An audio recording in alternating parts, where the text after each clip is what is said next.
Okay. So, good evening everyone. Today we are going to start a very important topic of gravitation chapter, and that topic is variation in acceleration due to gravity, due to height, that is from the surface of earth, and due to depth, again from the surface of earth, and third due to the rotation of the earth. Are you getting my point? So there are three factors by which the value of small g can vary, and the first factor is with height, with depth, and with third is with rotation. Okay, so we are going to see all the three variations today. Okay, so first of all, let's quickly revise a few stuff that we all know. What is the value of g? See, g is actually acceleration due to gravity.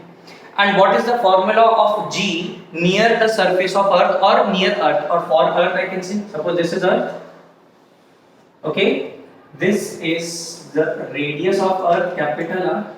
Suppose I want to find out the value of small g at a distance, small r here. Can you see that?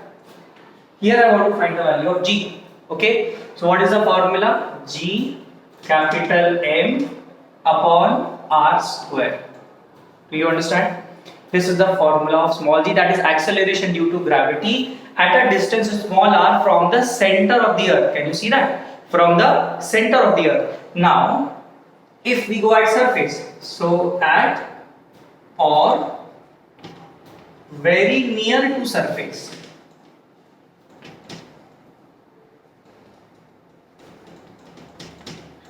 at or very near to surface, we know that small r is approximately equal to capital R. So what will happen? Value of g will become g m by r square. Do you understand? And if we put all these values, because we all know what is the value of capital G, what is mass of earth and what is radius of earth. Okay, value of capital G we know 6.67 into 10 to the power minus 11. Okay, capital M also we know, and small r, that capital R, that is radius of earth, which is 6400 kilometer. We all know these values. We will put them in proper standard international system and we will get an approximate value of 9.81 meter per second square, which is also sometimes approximated to be 10 meter per second square for normal calculations. Are you understanding? Is it clear, students? Okay, so this is normal thing, but now what I want to tell you is that this value of g, this is the fixed value at or near the surface of earth. Okay, but what we want to find out is we want to find out the value of g, away from the surface of earth, like at a certain height h. For example, I take this point here. Okay, so I can say this is height h. Can you see that? This is height h. Okay, from the surface of earth. So let's take the first case where we will be dealing with variation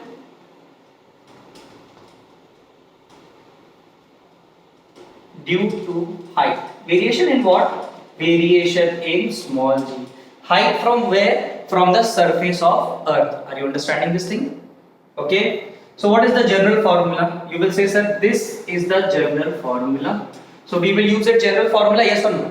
So we are going to use this general formula and we are going to find out how does g varies with height. Okay. So small g dash. Let's say at this particular point the value of g is g dash. Okay. So we will say g dash is equals to g into capital M upon r square. Is it clear? Now we are going to say capital G into capital M upon r plus h whole square. Can I write it like this? What do you say, students? Is it cool? So this is the final formula, or we can also write it like this. We can take out r square common, g m by r square into 1 plus h by r whole square. Can we do it like this? Now why we are doing like this is, there's a reason for it. Okay, I'll clear it up. First of all, copy this thing and let me know if it is clear or not. Okay, now so I shall drop this thing.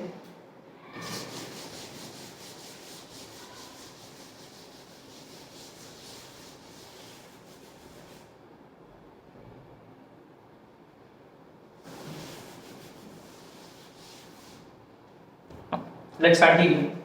See, g dash will become gm by r square into 1 upon 1 plus h by r whole square. Can you see that? Gm by r square, can you remember what is this? Gm by r square, this is a value small g at the surface of earth, yes or no? And which we know it is 9.81 meter per second square, or if we were to approximate it, it can be 10 meter per second square. Are you getting it?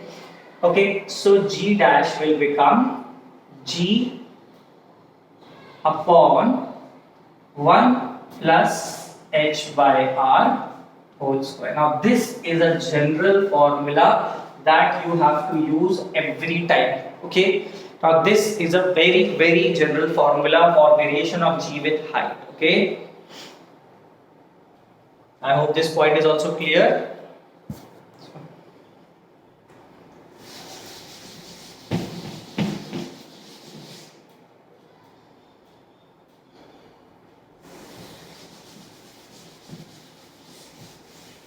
Okay, so now we'll continue here for a shortcut. Okay, some simplification. We can say g dash is equals to g into 1 minus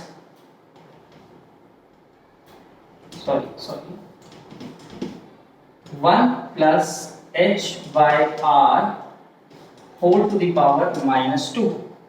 Can you see that? Now we can say due to binomial expansion, see, in binomial expansion 1 plus h by r, okay, 1 plus something which is very small to the power a, I'll quickly tell you, 1 plus a to the power b is equals to 1 plus b into a if a is far less than 1. You know, this is a binomial expansion, we are using it. This is a simple, quite simple logic, a quite simple binomial expansion which we are using here. 1 plus a to the power b is going to be 1 plus b times a if a is far less than 1. Are you getting my point? So from here I can approximate it like this, and right here g dash will be g into 1 minus 2, because the power here is minus 2, yes or no? Minus 2 into h by r. What do you say? Now this is a shortcut method, okay? This should be used only when h is very less than r. Example, I will tell you. Example, you can use this formula if h is equals to like r by 1000, like r by 500, like r by 100, and so on. Okay, so when h, the value of h, when the value of h is very less as compared to the value of capital R, then instead of using this formula, we can easily go with this binomial expansion of this formula, and this is this simplified form of this formula, okay, which is now what? G dash is g into 1 minus 2h by r. And when you have to use this formula, be very careful about it. You have to use this formula if small h is r by 1000, r by 500, r by 100, r by 200, like this, okay. Suppose height is given r, or r by 2, r by 5, r by 10, then you don't use this formula, okay, otherwise you're gonna make great mistakes, okay. Then you use this formula. If suppose suppose height is given r or 2r or 3r, 5r, 10r, like this, if h is comparable to r or greater than r, then you have to use this formula only, okay. See, this formula is going to give you the right answer all the time. It's not like that sometimes this formula is true or sometimes this formula is true. It's not like that. This formula is valid all the time, but this is valid only if height is very less as compared to the radius of the earth. Is it clear, everyone? See, I'm gonna give you some questions also on this particular topic, but in the next coming video, okay. So in this video we shall understand the theoretical portion first of all. Here we shall understand the theoretical portion first of all. I hope this much is clear, so I'll clear this out.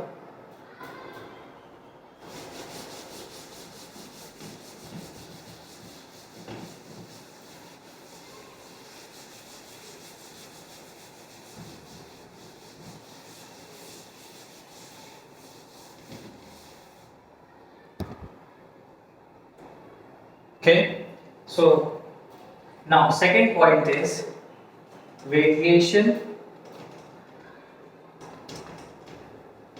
with depth. Okay, so let's see.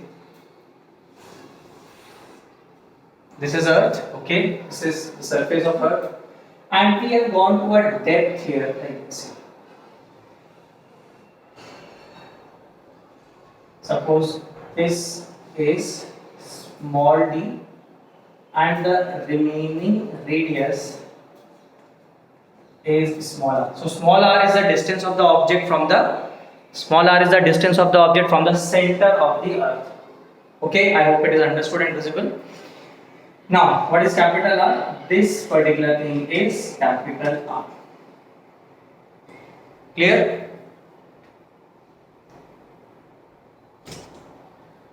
Okay. Now we need to find out the value of small g here. See, you need to remember one thing, as I told you in the previous lectures, okay, or the previous videos. I must have told you this thing, that the gravitational force on any object inside a spherical shell is zero. That means, see, if I consider the object here, it will experience gravitational force due to two things, two portions. One is this solid sphere, and one is this spherical shell. Can you see?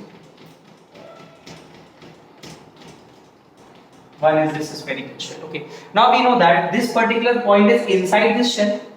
So force on this particular point due to this shell of this particular object will be zero.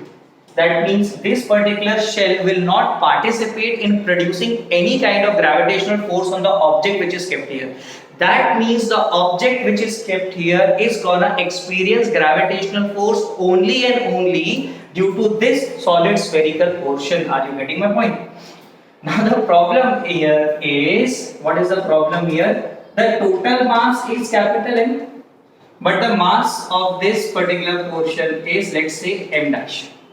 Okay. Now the formula of acceleration due to gravity here will be g dash. Since this acceleration due to gravity is only due to this particular mass, so it will be g into m dash.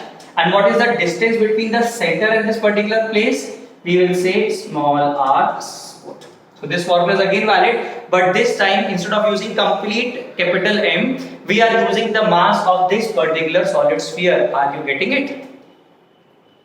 I hope this is very clear and it is very easy and easily understood to every one of you.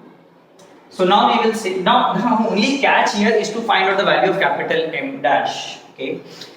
Now what we are going to do? We are going to use unitary method.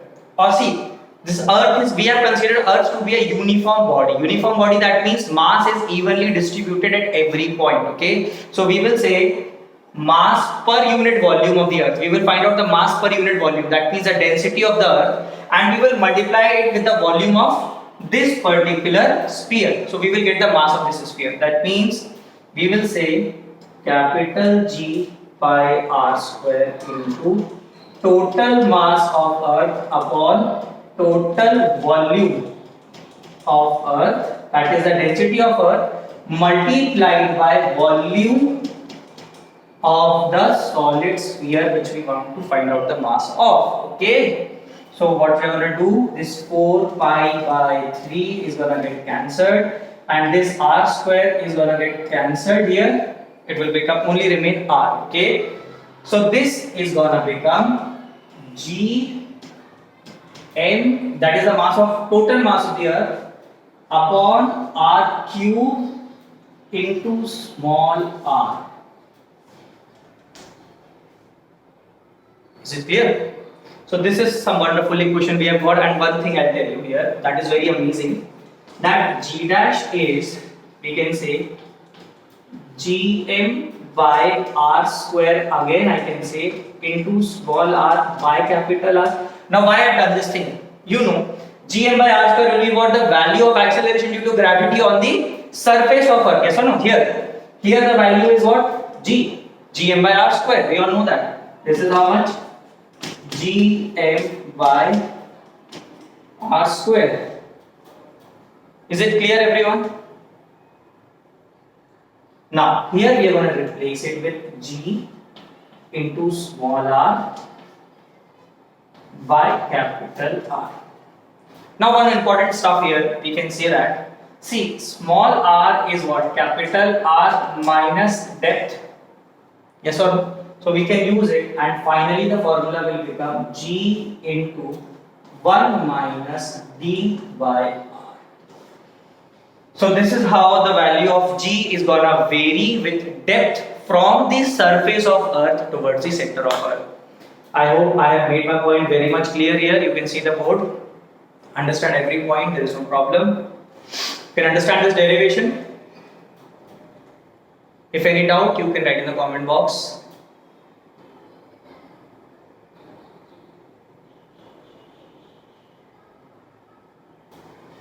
Okay, I think I made my point clear here. Now, let's try to understand some different aspect of this equation.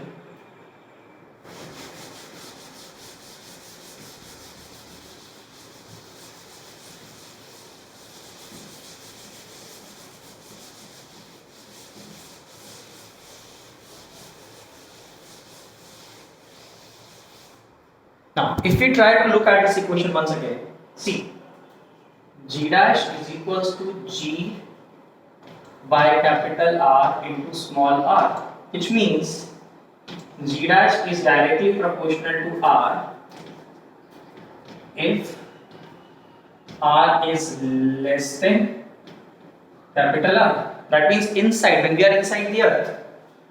Okay. And second thing, when we are outside, G dash is equals to G into G upon 1 plus H by R whole square, or the formula was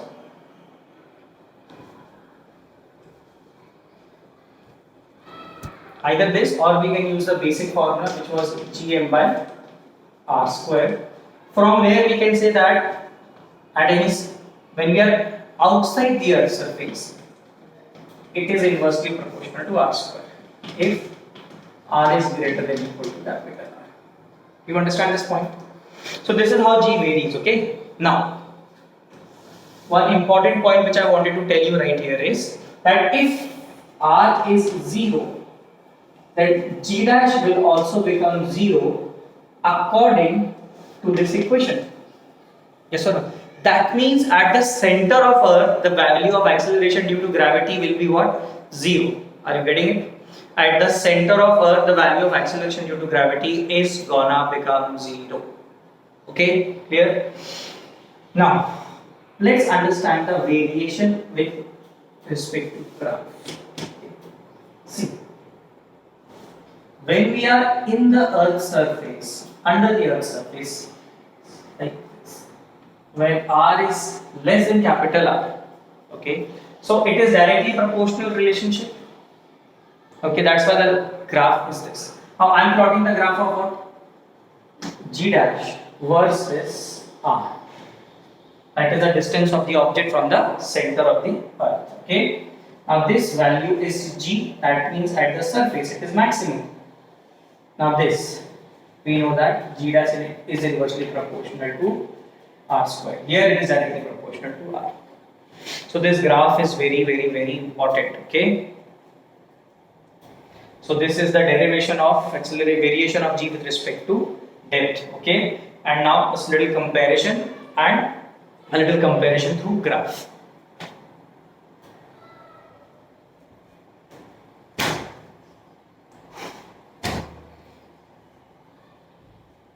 Now the third portion, which is variation of G with rotation of Earth. Okay, variation of G with rotation. Last and the most important, one of the most important one. So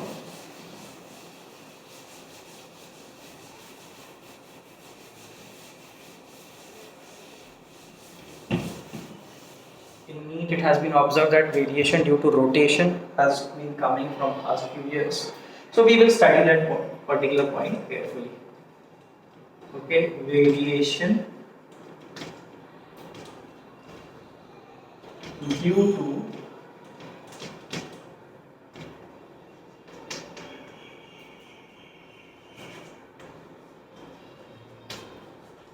rotation of Earth. Okay, now let's try to understand this carefully. See,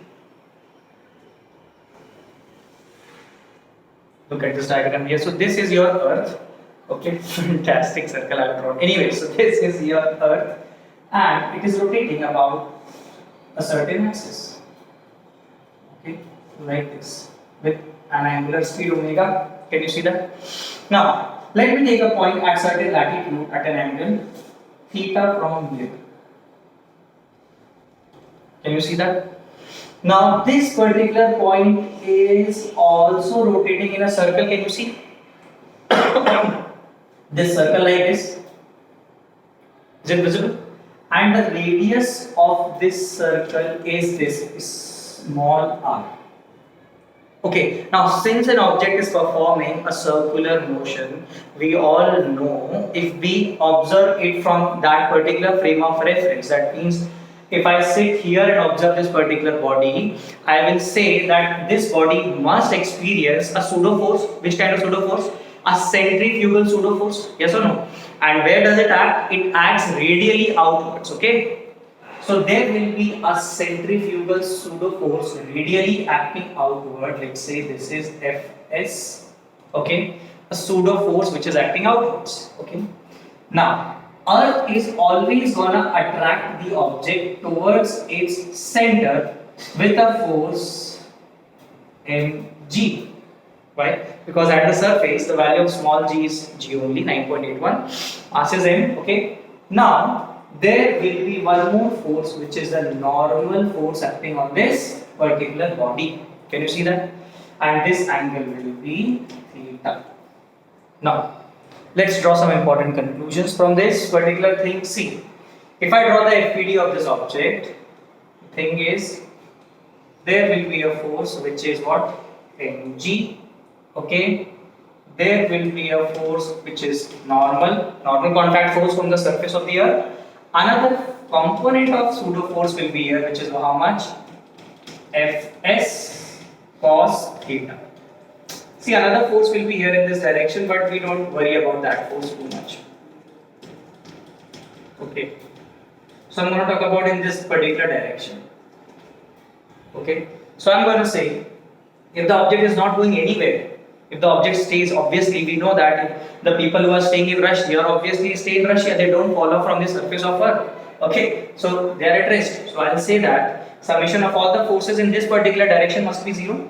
So m plus Fs cos theta minus mg must be 0. Now what is this normal force? This is going to become, Fs is what? M omega square r cos theta, okay, is equals to mg. I can say Fs is what? Pseudo force. Pseudo force is what? Mass into acceleration. And which acceleration is here? We are talking about centripetal acceleration. So what is centripetal acceleration? Omega square r. Okay. So what is the pseudo force which is the centrifugal force which is going to act here is Fs will be m into acceleration. Which acceleration? Centripetal acceleration. So it will be m omega square r. Okay, m omega square r. This is the pseudo force. Times cos theta. Why? Because we are taking the cos component here. Is it clear? Now, what is n? N, my friend, will be mg dash. That is the apparent gravity or gravity acceleration due to gravity, which the object will be feeling here. So it will become ultimately mg minus m omega square. Now one more thing is, if you look at this triangle, this angle is also theta. So if you look at this triangle, you can say this is capital R, this is small r, this angle is theta. So what is small r? Capital R cos theta. So it will be capital R cos square theta, it will become. And m and m will get cancelled. Ultimately, g dash will become g minus omega square r cos square theta. Now this is your final formula, and theta must be taken from the horizontal. That is the angle of the latitude with the equator. Okay. Now There are certain special cases which we can consider here, students, and that special case will be when we go at latitude, when we go at equator. Okay, that means when theta is 0, so g dash will become g minus r omega square. That is the value of g will be least at the equator. Can you see that? And obviously cos 0 is 1 here, so that's why g dash will be g minus omega square r at equator. Where? At equator. And what will be the value at pole? Come on, can you tell me? At pole theta will be 90 and cos 90 is what? 0. So this particular thing is going to become 0, and at pole the answer will be g dash is equals to g. That means the value of the g generally doesn't change at the pole, it is maximum, okay? And at equator, because of the rotation effect of the earth, it becomes g dash is equals to g minus r omega square, okay? Now this was the theory of variation of g with height, with depth, and with rotation of the earth. Okay, 3 things we have covered here. Next lecture, next video, probably we are going to do some questions. I'll make you do some questions. Okay, we'll practice them. Okay, and if you have any doubt about this particular theory, this particular video which I have shared you today, okay, if you have any particular doubt about this video, what you can do is you can write in the comment box, you can tell me your doubts, I will try to clear it. Okay, so that's all for today, students. Thank you for listening me. Like, share and subscribe. Okay, I hope you know that. That's all.